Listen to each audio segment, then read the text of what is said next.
I know this particular show is a firm favourite with so many people, but growing up, I actually discovered this show all thanks to my love of cartoons. Who remembers the fact that this was a big cartoon shown on a Saturday mornings over here in the United Kingdom, and I believe also Saturday mornings for children in the United States, and no doubt the same thing around the world. We're talking about Star Trek, the animated series, or cartoon as I like to call them, right? And it was wonderful, really, when you think about it, because it had all the cast star names from William Shatner, Leonard Nimoy, all of those wonderful people that we've grown to like and enjoy in the original Star Trek series.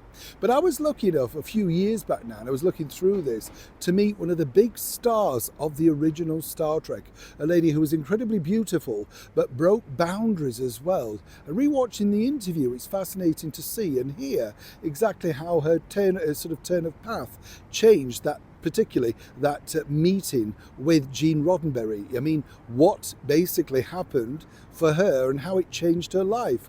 We're talking, of course, about this beautiful lady here who went on to play Lieutenant Uhura. Who remembers her?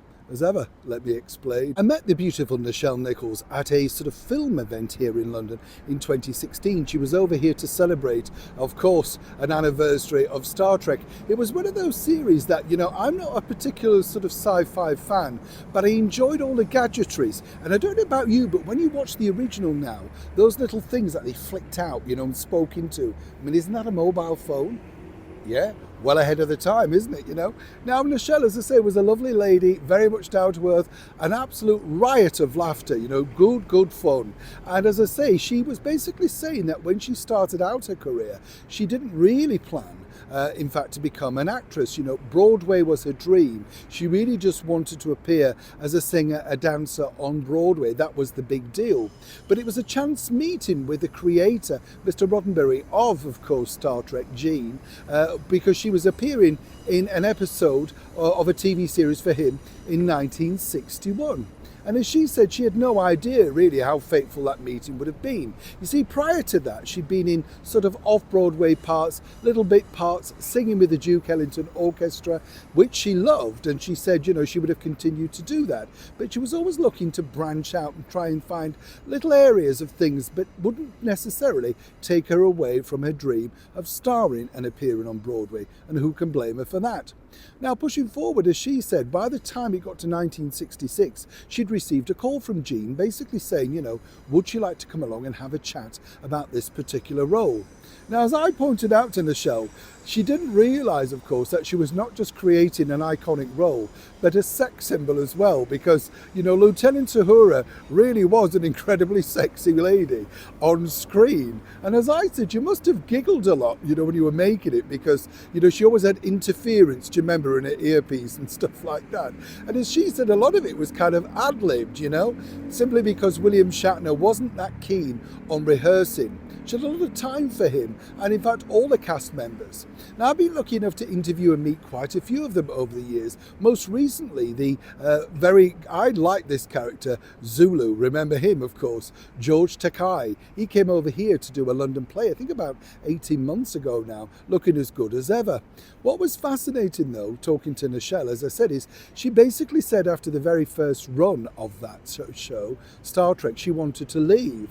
And, she had broken ground. Let's not forget, this was the very first interracial kiss between herself and the star of the show, Captain James Kirk, William Shatner, on screen. And she told me that, you could not understand how revolutionary that was. It was considered to be like, wow, this on primetime television, really? But she said she felt she'd gone as far as she could with that particular series. Anyway, she was asked by the boss, Gene, to have a bit of a second thought over the weekend. Could you not reconsider? The character was very popular. Maybe they could just bring her back every now and again, cameos, that sort of stuff. But she was adamant because she'd been offered big things on Broadway. And then a chance meeting literally changed all of that. Basically, she said she was at an event and she met the one and only Martin Luther King. And apparently in a very informal chat, he said to her, "Thank you so much for all that you do for representing us on screen." Something, as she said, she'd never really thought about before. She was more concerned about her hair and her makeup, I mean, at least she was honest. What was interesting was she said, actually, yours is the only show we allow our children to stay up and watch. So truly, thank you. She said she had no idea really, because she was very young and she kind of just took it all in her stride at that point, you know. Although he was a big name, he wasn't that big a name at that point and wouldn't of course become legendary as he did become. But as she said, well, if that can make an effect, maybe I should stick with the show. And that apparently, according to Nichelle, was the reason why she decided to stay with Star Trek. Of course, a dream did come true. She appeared on Broadway, sang, did all the things that she wanted to do. But as she said, life's about chance meetings, literally just being in the right place at the right time, and more importantly, making sure you do a good job. She said when she looks back at it now, the things that she notices are the skew with fake eyelashes, or the fact that the eyeshadow's not blended in enough. Ever the girly girl, as she pointed out to me. But Lieutenant Uhura did remain, and still remains, an iconic character in the wonderful original series of Star Trek. Neil Sean in the very heart of London.